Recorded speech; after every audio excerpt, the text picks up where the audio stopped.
چہرہ مسکراتا دیکھ کر دل جھوم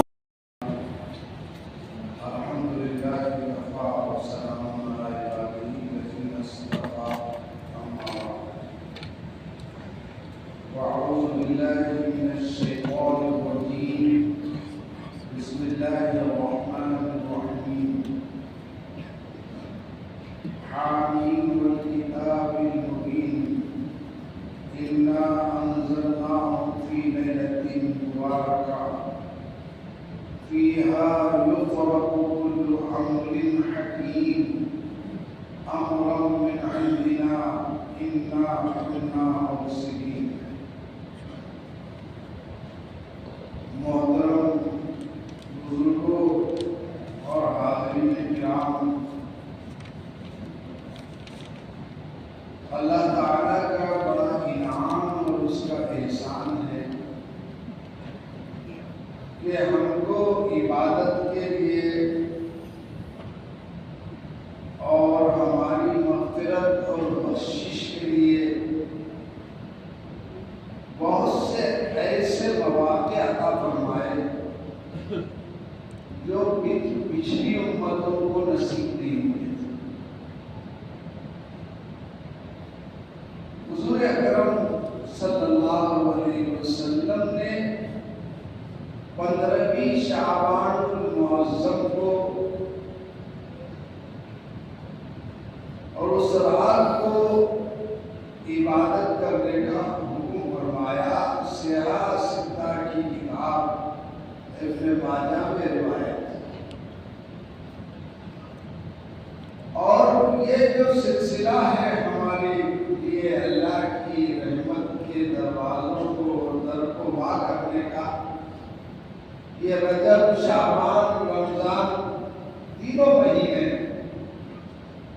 اللہ کے رسول حضرت محمد صلی اللہ علیہ وسلم یہ دعا فرماتے تھے: اللہم بارک لنا بین رجب و شعبان وبلغنا الی رمضان. اے اللہ، ہمارے رجب المرجب کے مہینے میں اور شعبان المعظم کے مہینے میں بہت برکتیں عطا فرما اور ہم کو رمضان تک پہنچا، رمضان نصیب فرما. اور جملہ سب کے لیے استعمال کرتے تھے آپ، یہ نہیں کہ اکیلے آپ کرتے تھے. بلغنا الی رمضان، ہم سب کو رمضان نصیب فرما. تو شعبان کا مہینہ بھی بہت اہم ترین مہینہ ہے. سب سے زیادہ نفل روزے اللہ کے رسول حضرت محمد صلی اللہ علیہ وسلم شعبان المعظم میں رکھتے تھے. حدیث پاک ہے عن اسامہ بن زید رضی اللہ تعالی عنہ انہ قال کہ اسامہ ابن زید رضی اللہ جو حضور کے چہیتے تھے اور چہیتے کے بیٹے تھے. حضرت زید ابن حارثہ سے حضور بہت محبت فرماتے اور اس غلاموں میں وہ سب سے پہلے ایمان لانے والے اور ان کے بیٹے اسامہ تھے. اسامہ سے بھی بہت محبت، بلکہ لوگ سفارش کرنا ہو تو عورتوں میں حضرت فاطمہ زہرا سے کرواتے اور مردوں میں حضرت اسامہ کا ذریعہ اختیار ہے. تو اسامہ ابن زید رضی اللہ تعالیٰ عنہ نے عرض کیا: یا رسول اللہ، انی اراک تصوم فی شعبان ما لا تصوم فی غیرہ.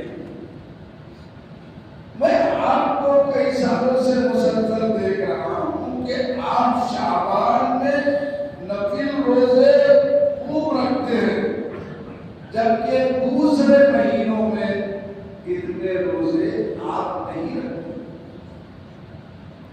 آپ صلی اللہ علیہ وسلم نے جواب دیا: دیا وہ شہر یغفل الناس فیہ،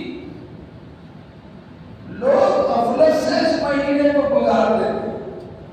یہ وہ مہینہ ہے جس مہینے میں بارگاہ رب العزت میں انسانوں کے سالانہ اعمال کی رپورٹ پیش کی جاتی ہے۔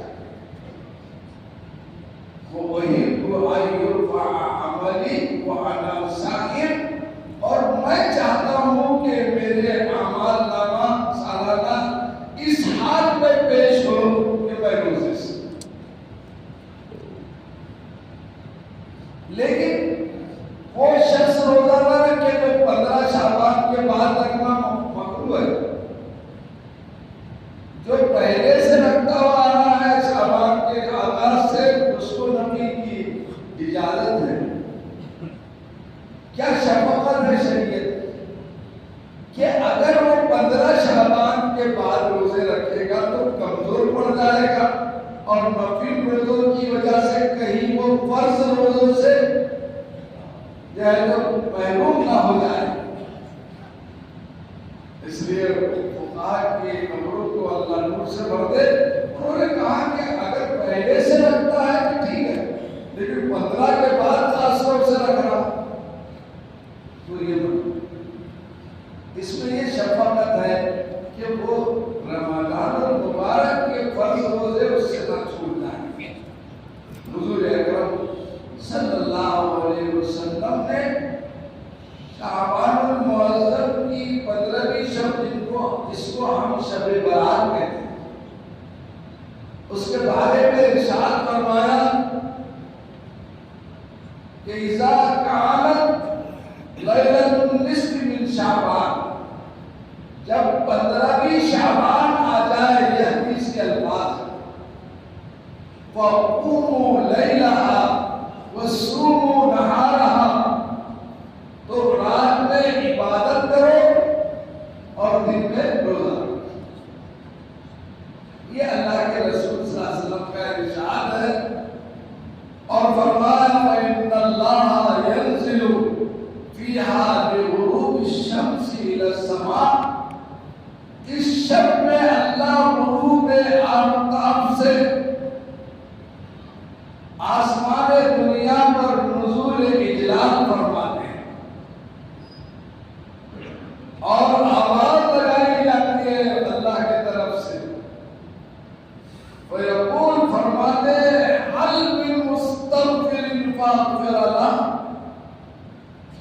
کہ ہے کوئی بخشش کا طالب، کوئی مغفرت طلب کرنے والا، کوئی معافی مانگنے والا، کوئی سچے دل سے توبہ کرنے والا کہ میں اس کی توبہ کو قبول کر دوں، اس کو معاف کر دوں، اس کو بخش دوں۔ یہ جب 15ویں شب شروع ہوتی ہے، روزانہ کی آواز آخری شب میں آتی ہے، لیکن شب برات کی خصوصیت یہ ہے کہ یہ غروب آفتاب سے ہی اللہ کا فرشتہ اس کی ندا دیتا ہے اور فرماتے ہیں وَحَلْ مِن مُسْتَرْزِقٍ فَأَرْزُقْ لَهُ، کوئی ہے روزی کا طالب، رزق کا طالب، مجھ سے مانگے آج میں اس کو روزی۔ اور فرمایا فَحَلْ مِن مُبْتَلَى فَأُعَافِيهِ، کوئی بیمار ہے کہ میں اس کو کیا صحت عطا کروں۔ ہر ضرورت مند کو آواز دی جاتی ہے کب تک؟ طلوع صبح صادق تک، فجر کی نماز کا وقت۔ اور اس کے بعد فرمایا کہ ہمارے درمیان امت میں بڑا افراد و تفریق ہے شب برات کے بارے میں۔ ایک طبقہ تو وہ تہائی دلوں، جبکہ یہ تمام احادیث میں آپ کے موجود ہے اس کا ذکر، اگرچہ کہ وہ احادیث سے عام نہیں ہے، لیکن اس کا اصول یہ ہے کہ دوسری روایات بھی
اندر عبادت کرنا مستحب ہے، فضیلت والا عمل ہے، اللہ کی رحمت سے کچھ لینے کی رات ہے۔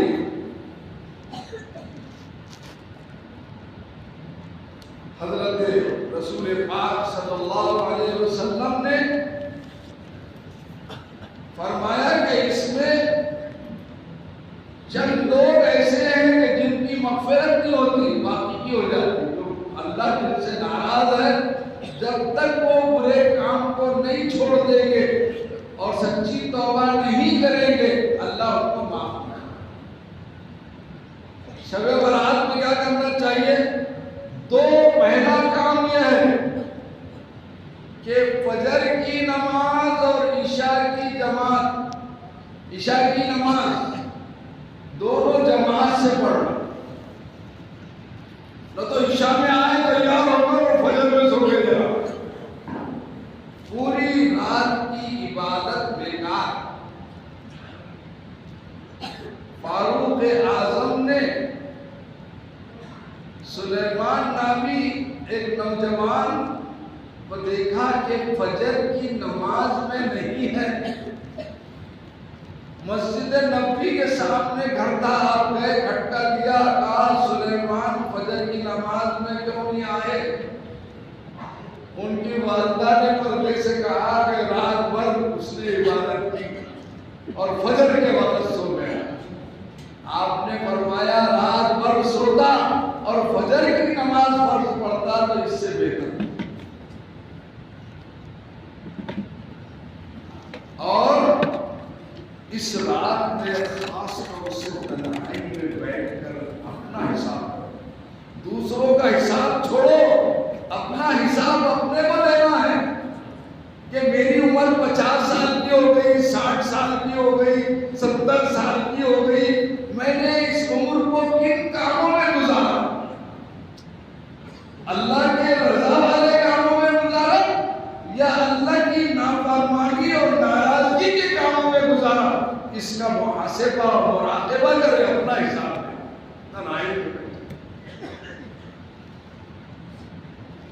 پتہ نہیں مجھے آخری شب برات ہوئے میرے لیے۔ حدیث پاک میں آتا ہے، تفسیر سراج المنیر میں یہ حدیث لکھی ہے کہ اس رات کو فیہا یفرق کل امر حکیم، جو قرآن میں کہا کہ اس رات میں ہر چیز کے فیصلے ہو جاتے ہیں۔ کتنے لوگ معرض وجود میں آئیں گے، پیدا ہوں گے، ان کی لسٹ اور فہرست فرشتوں کو دے دی جاتی ہے، اور کتنے لوگوں کا پروانہ کٹ جائے گا، وہ رخت سفر باندھ دیں گے اور دنیا سے آخرت کو منتقل ہوں گے، ان کی فہرست بھی اللہ کے رسول نے فرمایا فرشتوں کو دے دی جاتی ہے۔ ایک شخص شادی کرتا ہے، اس کو اولاد بھی ہوتی ہے، لیکن اگلی شب برات میں اس کا نام مرنے والے کو ہوتا ہے۔ لوگ بولتے ہیں ابھی شادی ہوئی تھی، معصوم بچہ یتیم ہو گیا۔ یہ اللہ رب العزت کے فیصلے ہوتے ہیں اس شب کے اندر۔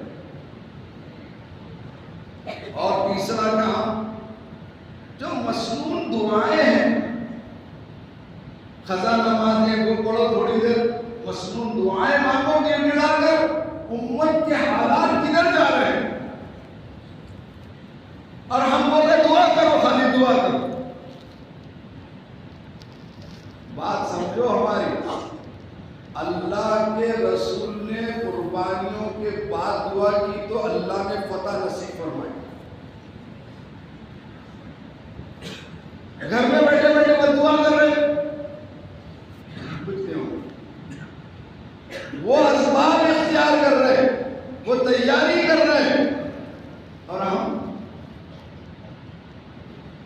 غزوہ بدر رمضان میں ہوا، 17 رمضان کو ہوا، 152 کلومیٹر، اتنی دھوپ اور آگ میں 313 صحابہ بدر کے مقام پر پیدل گئے۔ 6-7 تلواریں اور 2 تھوڑی سی سواریاں تھی، سب پیدل، اور وہاں جا کر آپ نے عریش میں دعا کی، اس وقت دعا کی قربانی پر۔ ہم تو ہمارے معاملات ویسی کر رہے ہیں، غزہ میں یہ ہو رہا ہے، فلاں جگہ یہ ہو رہا ہے، یہاں اتنا ظلم ہو رہا ہے، اور ہم اپنے معاملات میں کوئی فرق۔ دعا کرو تو فرمایا حضرت ابوبکر صدیق رضی اللہ عنہ کھڑے تھے، عریش میں رو رو کے دعا کر رہے تھے حضور اس قربانی کے بعد۔ کیا فرما رہے تھے؟ اللہم ان تہلک ہذہ العصابہ لن تعبد فی الارض، ان مٹھی بھر مسلمانوں کو اللہ آپ ہلاک کر دیں گے دشمنوں کے ہاتھ سے، تو آپ کا زمین میں نام لینے والا کوئی نہیں رہے گا۔ کب کی دعا؟ اتنی قربانی کے بعد، بھوکے پیاسے روزہ رکھتے ہوئے۔ حضرت صدیق اکبر نے دیکھا آپ بہت گڑ گڑا رہے ہیں، چادر پکڑ کے کھینچا اٹھایا کہ حضور آپ کی دعا قبول ہوئی۔ غزوہ احد میں بھی دعا کی، ایک مسلمانوں کی ایک غلطی سے 70 بڑے بڑے صحابہ شہید ہوئے۔ حضرت حمزہ کا کلیجہ چیرا گیا، ان کے ناک کان کاٹ کے ہندا نے گلے میں ہار پہنا، 80 سے زیادہ تلواروں کے نشان تھے۔ اللہ کے رسول صلی اللہ علیہ وسلم نے آپ کے ناش مبارک کو دیکھا تو زاروں قطار رونے لگے۔ آپ کے دندان مبارک شہید ہوئے، آپ کے سر مبارک میں خون چپ گئی، لیکن پھر دعا کی اور جمع کیا سب کو، اللہ نے پتا۔ میرا عرض کرنا یہی ہے کہ دعا کے ساتھ ساتھ آپ جو کچھ اپنے اندر ممکن ہے صحیح طریقے پر، وہ پروگرام اور پلان بھی کریں کہ بس دعا کرو، اور وہ جو کرنے کا یہ کیا بے حسی کا عالم ہے پورے دنیا میں سب ہمارے اندر۔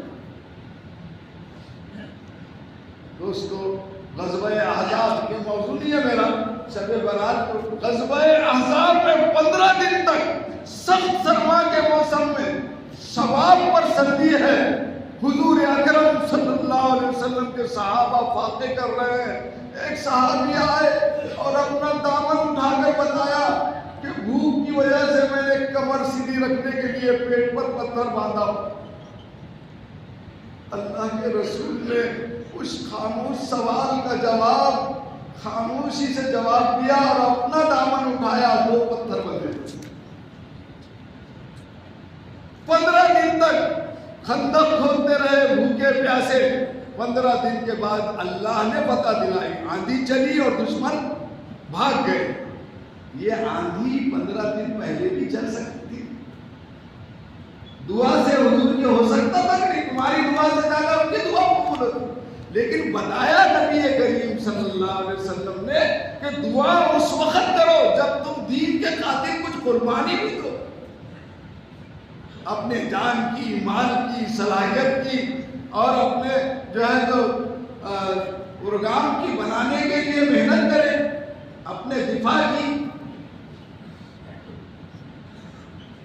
تو دوستو فرمایا اس دن خوب دعائیں کریں اہتمام سے، 2 رکعت نماز پڑھ کر، اور چوتھی بات یہ ہے کہ جتنی توفیق ہے زیادہ نہیں، نفل نماز ادا کرے، اگر قضا ہے تو پہلے قضا پڑھ لے گئے، مہینوں کی سالوں کی قضا ہے اور نفلیں ٹوک رہے، فرض کے بارے میں پوچھے جائے گا نا بھائی۔ اور اس کے بعد انفرادی طور پر صلاۃ التسبیح پڑھیں، اس کی بڑی فضیلتیں آئی حدیث میں۔ فرمایا سمندر کے جو ہے تو ریت کے برابر بھی جو ہے آپ کے گناہ ہوں گے تو اللہ صلاۃ التسبیح سے امید ہے کہ معاف ہوگا۔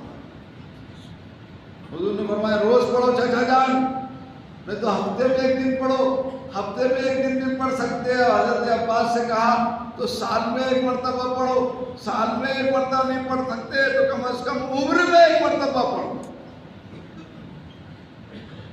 اور اس دن ذرا آرام بیچ میں کر کے تہجد سے اٹھ جاؤ، ڈبل فائدہ ہے، ایک تو برات کی رات ہے، دوسرے تہجد کا وقت ہے، قبولیت کا وقت، دو چار جو بھی توفیق ہوئی تہجد پڑھ کے دعا کرو۔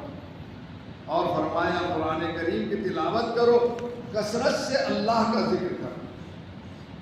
اللہ آج بنی کلب کے بکریوں کے بالوں کے برابر مغفرت فرماتے ہیں، یعنی کثیر تعداد میں مغفرت فرماتے ہیں۔ لیکن 8 آدمی ایسے ہیں فرمایا جن کی آج اللہ خاص طور سے مغفرت نہیں کرتے جب تک کہ وہ سچے دل سے توبہ نہ کریں۔ کون سے 8 آدمی بدبخت جو اللہ کی رحمت سے محروم ہو جاتے ہیں؟ فرمایا سب سے پہلے تو وہ شخص جو شرک کرنے والا ہے، مسلمانی کا دعویٰ کرتا ہے اور ایسے اعمال کر رہا ہے جو شرکیہ ہے خالص، اللہ کی ذات و صفات پہ یقین رکھے اور اس کی ذات و صفات کے ساتھ شریک نہ کرے، یہ سب سے بڑا ظلم ہے اور سب سے بڑا جرم ہے۔ قرآن نے کہا ان اللہ لا یغفر ان یشرک بہ ویغفر ما دون ذلک لمن یشاء، اللہ اپنے ساتھ شرک کو معاف نہیں کریں گے، اس کے علاوہ جس کو چاہیں گے اپنے حقوق معاف کر دیں، بندوں کے نہیں جب تک کہ بندہ معاف نہ کرے۔ اور فرمایا مسلمان سے کینہ رکھنے والا، مسلمان سے بغض رکھنے والا، نماز پڑھ رہا، روزہ رکھ رہا، حج کر رہا، لیکن مسلمانوں سے ہی بغض اور دشمنی اور کینہ رکھ رہا، اس شخص کی بھی آج جب تک توبہ نہ کرے مغفرت نہیں۔ حضرت انس سے حضور نے فرمایا کہ انس صبح اس حال میں کرو کہ تمہارا دل تمام مسلمانوں سے صاف، اور شام اس حال میں کرو کہ تمہارا دل تمام مسلمانوں سے صاف ہو، جنت میں جاؤ۔ کرنا کچھ نہیں ہے، صاف رہو، اس سے کینہ، اس سے حسد، اس سے بغض، یہ ایمان والوں کا جو ہے شیوا نہیں۔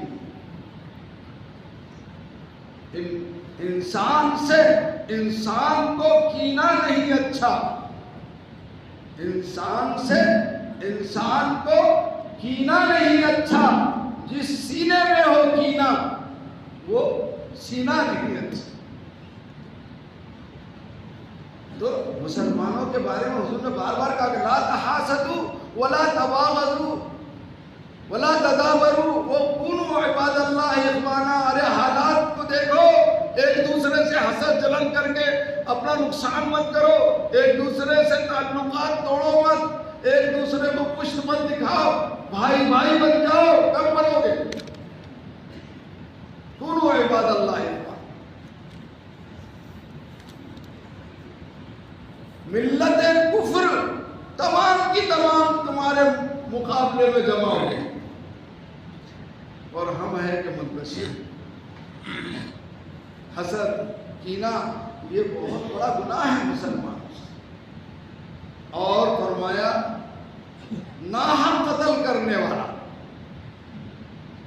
آج کئی سالوں سے ہم ہر سال دیکھ رہے ہیں کہ ہمارے شہر میں خود نوجوان اپنی دنیاوی مفادات کے خاطر، معمولی دنیا کے خاطر نوجوانوں کو قتل کر دیتے ہیں۔ بس ہم اخبار میں دیکھ کے بولتے ہیں ہاں ایسا ہو گیا، ایسا ہو گیا۔ ان چیزوں کو روکنے کی ذمہ داری بھی ہم پر ہے۔ کوئی آپ کی چلتی ہوئی کشتی میں سمندر میں نیچے سوراخ کر دے گا، آپ نے کرنے تو کرتا ہے، پانی اندر آ جائے گا تو وہ بھی ڈوب جائے گا اور آپ بھی ڈوب جائے گا۔ حضور نے مثال دی۔ اس لیے برائی سے روکنے کی تدبیر ہر محلے والے کریں، ہر مسلمان کی ذمہ داری ہے۔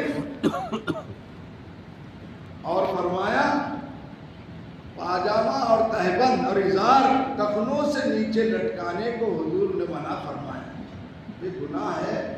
حدیثوں میں، بخاری میں، مسلم میں، صحیح ستہ میں اس کا ذکر ہے. بعض لوگ کیا کرتے ہیں، نماز سے ہاتھ اوپر کرتے ہیں. ہر وقت ٹخنوں سے اوپر کرنا چاہیے. مسبل ازار کے طرف اللہ نظر رحمت نہیں فرمائیں گے، یہ بخاری کی روایت. اور 7واں آدمی وہ جو والدین کا نافرمان. والدین کے ساتھ جو حسن سلوک کرتا ہے یہ وہ نیکی ہے. رشتہ داروں اور والدین کے ساتھ تو دنیا میں اللہ اس کو بدل دے دیتے، آخرت کو تو دے دیتے. ورنہ جیسے ماں باپ کے ساتھ کیا اس کی اولاد بھی اس کے ساتھ کرے. حضرت امام غزالی نے حدیث لکھا کہ تم پاک دامن رہو تو تمہاری عورتیں بھی پاک دامن رہیں گی، اور تم اپنے ماں باپ کے فرما بردار رہو تو تمہاری اولاد بھی تمہاری فرما بردار. کیا خوب سودا لفظ ہے، اس ہاتھ لے اس ہاتھ. اور فرمایا آخری بندہ مدمن خمر، جو شراب کا عادی. قرآن کریم میں فرمایا انما الخمر والمیسر والانصاب والازلام رجس من عمل الشیطان. یہ شیطانی کام ہے اور ساری خباثتوں کی جڑ ہے شراب. شراب پی کر وہ سارے گناہ کرتا ہے.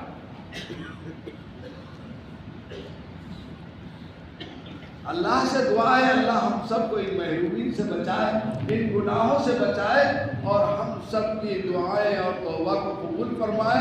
بھائی یہ اتوار کی شب، اتوار اور پیر کے درمیان جو شب آ رہی ہے وہ شب برات ہے. اور ایک اعلان آپ سے بار بار کیا جا رہا ہے اور وہ بیکار بھی نہیں جا رہا ہے. الحمدللہ جو ہمت والے، حوصلہ والے لوگ ہیں اس میں عمل کر رہے ہیں.